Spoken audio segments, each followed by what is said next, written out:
दोस्तों HRDIS में आप सभी का स्वागत है। कैसे हैं आप सभी लोग? आई होप आप सभी लोग अच्छे होंगे और अपनी पढ़ाई को बढ़िया तरीके से कर रहे होंगे। देखिए आज है 21 मार्च और आज के कुछ महत्वपूर्ण करंट अफेयर्स पर हम लोग चर्चा करेंगे। तो सबसे पहले जो करंट अफेयर्स आज हमारा है वो है विश्व गौरैया दिवस। इस पर हम लोग डिटेल्स में कोई चर्चा करें इसके पहले आप लोगों से रिक्वेस्ट है कि अगर आप लोगों में से कोई भी चैनल पर नया है तो प्लीज़ चैनल को सब्सक्राइब कर दीजिएगा, साथ ही साथ बेल आइकन को प्रेस कर दीजिएगा ताकि कोई भी अपडेट हो सबसे पहले आप सभी लोगों तक मिलती रहे। इसके अलावा मैं आपको बता दूं कि जो करंट अफेयर्स आपको डेली मॉर्निंग में कराया जाता है ये आपका UPSC, UPPCS और अन्य सभी राज्य लोक सेवा आयोग से संबंधित जो भी परीक्षाएँ होती हैं उन सभी के लिए जो है आपका महत्वपूर्ण होता है। तो डेली करंट अफेयर्स को देखना आप लोग प्लीज़ मत भूला करिए। बहुत ही ऑथेंटिक और बहुत ही जो है सिस्टमैटिक वे में करंट अफेयर्स बनाया जाता है ताकि आप जो है डिस्ट्रैक्ट नहीं हो अपने करंट अफेयर्स के मैटर से। ओके, खैर चलते हैं हम लोग आगे। पहला हमारा है टॉपिक विश्व गौरैया दिवस, जो कि बहुत ही इम्पॉर्टेंट है और इस पर जो है प्रश्न बहुत बनते हैं। तो आइए देखते हैं कि क्या है कि किस दिन मनाया जाता है विश्व गौरैया दिवस। सबसे पहले आपको पता होना चाहिए कि 20 मार्च को जो है विश्व गौरैया दिवस मनाया जाता है। पहली बार वर्ष 2010 में जो है विश्व गौरैया दिवस मनाए जाने की जो है घोषणा हुई थी और उसी वर्ष जो है इसको मनाया गया था। थीम की अगर बात करें, थीम बहुत पूछता है, मोस्ट इंपॉर्टेंट जो चीज़ होती है वो थीम होती है। तो इस वर्ष यानी कि वर्ष 2024 में जो थीम है विश्व गौरैया दिवस की वो है आई लव स्पैरो। ठीक है, स्पैरो जो है गौरैया की इंग्लिश होती है, ध्यान रखिएगा। ठीक है, नेक्स्ट है इसमें पॉइंट कि भारत की द नेचर फॉरएवर सोसाइटी, ये एक क्या है संस्था है भारत की, और फ्रांस की एक संस्था है कौन सी, इकोसिस एक्शन फाउंडेशन। दो संस्थाएं हैं, भारत की ये और फ्रांस की ये वाली। ये दोनों संस्थाएं जो है आपसी सहयोग के माध्यम से जो है विश्व गौरैया दिवस मनाती हैं, ध्यान रखिएगा। तो प्रश्न आपसे पूछ सकता है कि भारत की कौन सी संस्था है या फिर फ्रांस की कौन सी संस्था है, तो आपको पता होना चाहिए। इसके अलावा इसमें एक पॉइंट और आपका महत्वपूर्ण हो जाता है कि ये जो भारत की जो संस्था है द नेचर फॉरएवर सोसाइटी, इसके संस्थापक कौन है, तो मोहम्मद दिलावर जो है इस जो है संस्था के संस्थापक से, ध्यान रखिएगा, इंपॉर्टेंट है। नेक्स्ट मोस्ट इंपॉर्टेंट क्वेश्चन आप लोगों के लिए है, यह है सरस्वती सम्मान 2023।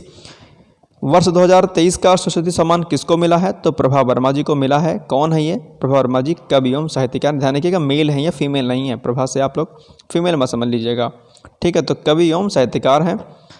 किस लिए मिला है इनको सरस्वती सम्मान 2023? उनकी प्रसिद्ध उपन्यास है रौद्र सात्विकम, इसके लिए जो है इनको सरस्वती सम्मान मिला है, ध्यान रखिएगा। ओके, अब हम लोग सरस्वती सम्मान के बारे में थोड़ा सा देखते हैं। तो के बिरला फाउंडेशन है, के बिरला फाउंडेशन के द्वारा जो है सरस्वती सम्मान दिया जाता है, ध्यान रखिएगा। इस सरस्वती सम्मान में एक प्रशस्ति पत्र और साथ ही साथ में 15 लाख रुपए भी दिया जाता है। तो ये पॉइंट भी आप लोग को ध्यान रखना चाहिए। कभी कभी प्रश्न पूछ लेता है यहाँ से भी कि पर्टिकुलर सम्मान में जो भी दिया जाता है उसमें क्या क्या दिया जाता है सम्मान के रूप में। ठीक है, तो चलिए नेक्स्ट है फुट एंड माउथ डिजीज़। ये चर्चा में है, इस समय चर्चा में क्यों है, क्योंकि अभी हाल ही में जो है उत्तर प्रदेश का जो पीलीभीत जिला है वहाँ पर जो है पीलीभीत में दुधारू जो पशु थे उसमें जो है इसका संक्रमण जो है यानी कि इसका इन्फेक्शन बहुत देखने को मिला। और फुट एंड माउथ डिजीज़ आपके विज्ञान वाले पोर्शन में पूछता है कि ये जो रोग है ये किसी से संबंधित है, तो आपको तुरंत उत्तर बताना है। ये जो है डिजीज़ दरअसल पशुओं से संबंधित बीमारी है। ठीक है, बहुत बार आपसे विज्ञान विषय में इस प्रश्न को पूछा गया है। ठीक है, तो चर्चा में इसलिए हो सकता है आपसे इस बार RO या PCS या किसी अन्य राज्य लोक सेवा आयोग की परीक्षा में पूछ ले, ध्यान रखिएगा। ये बीमारी जो है दरअसल एप्थो वायरस एक होता है उसके द्वारा फैलता है, ये पॉइंट भी आप लोग को ध्यान रखना है। ओके, नेक्स्ट है सैन्य अभ्यास जो है, ये सैन्य अभ्यास 2024 LAM-TY जो है अभी चर्चा में है। क्यों है, क्योंकि जो है अभी भारत और सेशल्स की सेनाओं के मध्य में इस सैन्य अभ्यास का जो है शुभारंभ किया गया, ध्यान रखिएगा। इंपॉर्टेंट आपसे सैन्य अभ्यास से प्रश्न पूछता है तो इसको ध्यान रखिएगा। ठीक है, भारत और सेशल्स के मध्य में जो है आयोजित किया गया है ये सैन्य अभ्यास। ओके, चलिए नेक्स्ट है स्टार्टअप महाकुंभ का आयोजन किया जा रहा है। कहाँ पर आयोजन किया जा रहा है? दिल्ली के भारत मंडपम पे जो है इसका आयोजन किया रहा है। प्रश्न ये इंपॉर्टेंट है, ध्यान रखिएगा। लक्ष्य क्या है इसका? तो लक्ष्य जैसा कि आप लोग को पता होगा कि वर्ष 2047 तक जो है विकसित भारत बनाने का लक्ष्य रखा गया है वर्ष 2047 को।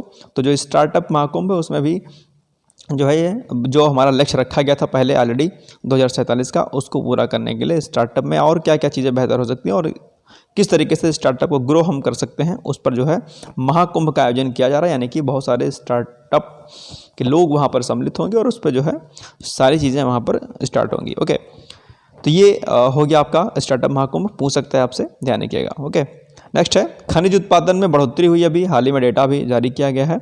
तो जनवरी 2024 के दौरान के लिए खनन एवं उत्खनन क्षेत्र का खनिज उत्पादन सूचकांक कितना है, 144.1 है, जो जनवरी 2023 होगा यहाँ पर, सॉरी 2023 के माह के स्तर की तुलना में 5.9% अधिक है। तो ये प्रश्न आपसे पूछ सकता है खनिज उत्पादन में जो बढ़ोतरी हुई कितने प्रतिशत की हुई है, 5.9% अधिक की वृद्धि हुई है, ध्यान रखिएगा। तो इसका डेटा कल मैं आप लोग को दे दूंगा कि किसमें किसमें बढ़ोतरी कितने प्रतिशत की हुई है, जो आपकी परीक्षा के लिए महत्वपूर्ण होता है। ठीक है, तो इकोनॉमिक्स के जो करंट अफेयर्स आते हैं वो दरअसल ऐसे ही आते हैं। ठीक है, इसलिए इकोनॉमिक्स में आप लोग बहुत डरते हैं कि सर इकोनॉमिक्स में क्या पढ़ें कैसे पढ़ें, तो जितने भी डेटा रिलीज होते हैं उन पर आपकी बढ़िया से नज़र होनी चाहिए।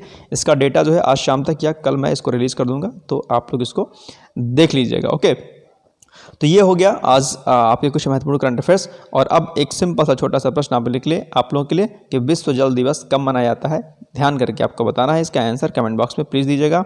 विश्व जल दिवस कब मनाया जाता है? उम्मीद करता हूं कि आप लोग जो है कमेंट बॉक्स में जाकर के कमेंट जरूर करेंगे।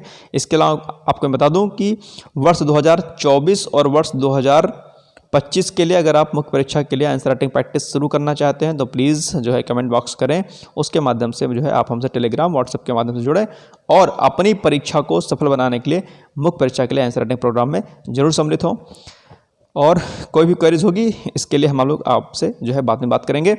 जो भी चीज़ें होंगी आपको जो है कॉल पर या व्हाट्सएप के माध्यम से बता दी जाएंगी, क्योंकि बिना आंसर राइटिंग प्रैक्टिस के आप कुछ भी नहीं कर सकते हैं। पीसीएस अगर आपका टारगेट है, यूपीएससी अगर आपका टारगेट है, उत्तराखंड पीसीएस, बिहार पीसीएस अगर आपका टारगेट है और अगर आपने उत्तर लेखन नहीं किया यानी कि आंसर राइटिंग प्रैक्टिस नहीं किया तो आप सफलता को अर्जित नहीं कर सकते हैं। ध्यान रखिए इस बात का। बात कड़वी है लेकिन मैं सही कह रहा हूं कि जब तक आप लिखेंगे नहीं तब तक आप जो है सफल नहीं होंगे।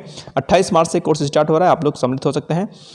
और कोई भी क्वेरी होगी आप प्लीज़ कमेंट बॉक्स के माध्यम से हमसे जुड़ सकते हैं। नंबर जल्द ही आपको रिलीज़ किया जाएगा, आप उसके माध्यम से भी जुड़ सकते हैं। पढ़ते रहिए, मस्त रहिए, मिलते हैं कल, तब तक के लिए जय हिंद, जय Bharat. Thank you so much.